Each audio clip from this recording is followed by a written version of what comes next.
Do you want to achieve financial independence? Do you think financial independence sounds like a pipe dream? What if you're already financially independent?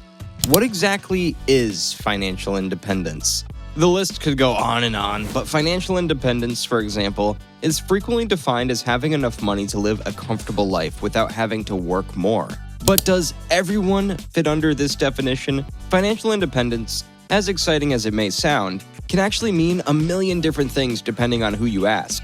It can mean anything from never having to worry about money again to simply having the freedom to work for yourself if you choose to, even if you have no desire to ever stop working. This could also mean having the freedom to travel, spend time with loved ones, relax, or take pleasure in the fruits of your labor after retirement without having to worry about anything. To sum up, financial independence is a lofty goal that is likely only achievable if you are willing to work toward it. Who wouldn't want to feel at ease knowing that they're equipped to handle occasional emergency costs? Hey guys, welcome to another exciting video by Finance Aligned. In this video, we'll be talking about the stages of financial independence.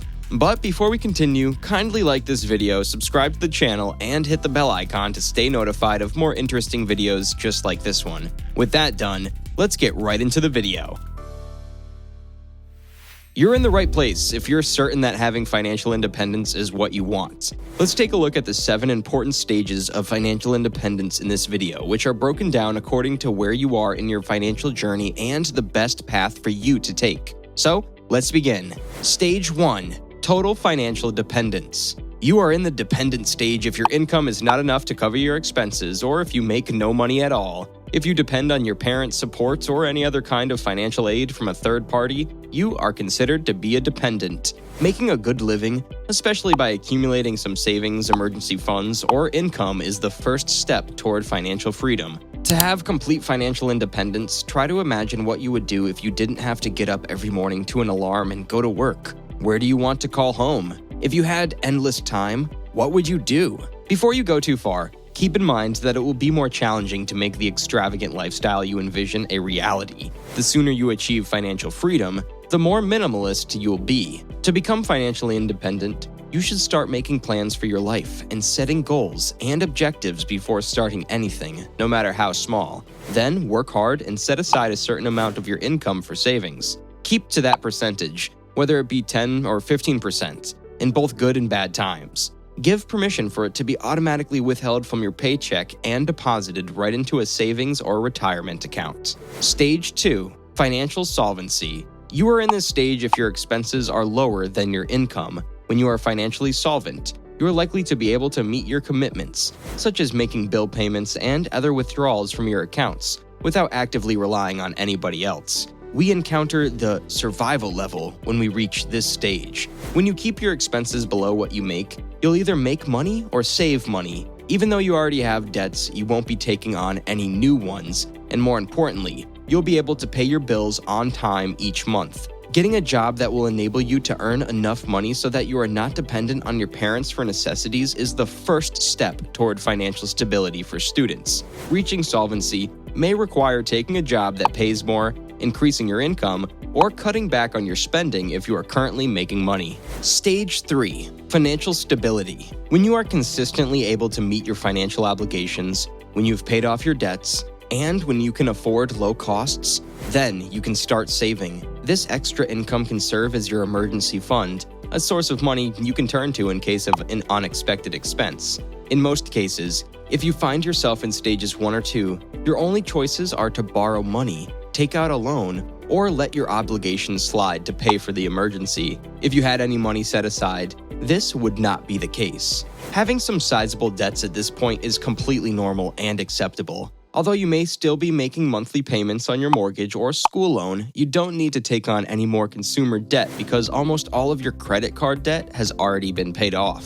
Stage 4. Financially secure. At this point, your spending has become stable enough for you to start setting money aside for an emergency fund. The next step is to focus on the high-interest consumer loans since you've already paid off the majority of your smaller loans. Even paying off one high-interest debt can make your life easier and result in additional savings for you. This includes making an effort to pay off any debt from investments, student loans, or the mortgage on your car or home. You are no longer living hand to mouth at this point because you have enough money and resources to not only survive, but to start thriving. You have practically no debt, and you have cash reserves that you could use in case of an emergency. Money then starts to serve as more than just a safety net, serving as a tool to help you build a much better and more comfortable life. You might even start investing your money to make it work for you. Stage 5. Financial reliability. The necessity of a sound investment strategy is emphasized at this stage. You'll have invested some of your regular savings between stages 3 and 5 in reliable assets that can yield returns over the short, medium, and long terms. Now that you've made your investments, you should be able to benefit from them. You've reached the financial security stage if your investment income covers all of your basic living expenses, including rent, groceries, utilities, and transportation. This does not essentially mean that you can now quit your job. The basic idea is that if you spend $1,000 a month on living expenses, you'll have more than enough savings or asset-based income to cover this $1,000 monthly expense for the rest of your life. The fact that you still need money from your job is because this does not cover expenses for other things, such as petty luxuries. Stage 6. Financial independence. You keep earning income between stages 5 and 6, save more of it, and invest it until your investment returns are enough to support your current standard of living. This means that for the rest of your life, your investment income will be sufficient to pay for both your necessary expenses and any additional unnecessary ones. At this point, you can say that it's okay to quit your job and travel the country without worrying about your present or future expenses. There isn't a fixed or exact number that you must reach to be considered financially independent. This is because everyone's circumstances are different. One person may believe that $20,000 is more than enough to cover everything that they would need annually for the rest of their lives, while another may need $50,000 or $80,000 to cover both their essential needs and the occasional trip abroad. Stage 7. Financial freedom. Financial freedom is achieved when you're independent of employment. You're no longer reliant on your job when your passive income equals your yearly income, to put it simply. If you spend $75,000 annually on living expenses, you need a passive income of at least $75,000 to be financially independent. A secret formula for successful investing does not exist. Simply diversify your portfolio based on your time horizon and risk tolerance, and keep your costs down, since low costs are a sign of better performance. You can begin to consider goals that are different from your current ways of life, such as things you'd like to buy or experience, or even charitable goals.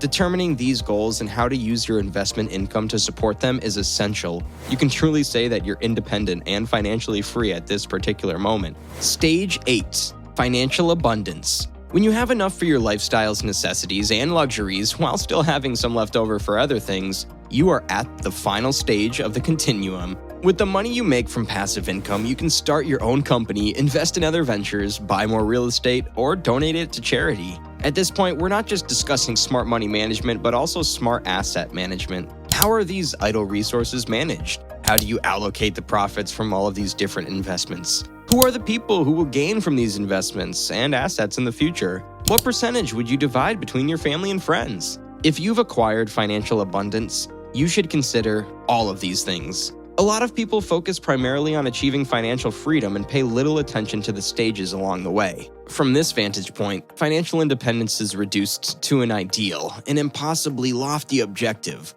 a financial unicorn. Many people stop at stages 3, 4, or even 5 and never try to move forward because it seems almost too good to be true. The objective becomes much more doable and realistic when you see financial independence as a continuum. Additionally, it makes the journey less challenging and stressful. You don't have to get stuck or, even worse, decide to continue in stage 1. If you can eliminate your credit card debt, that's wonderful. You could then concentrate on saving 5% of your salary every month while attempting to raise it to 10% later on in the year. By the next year, you should be able to start making payments on your student loan debt.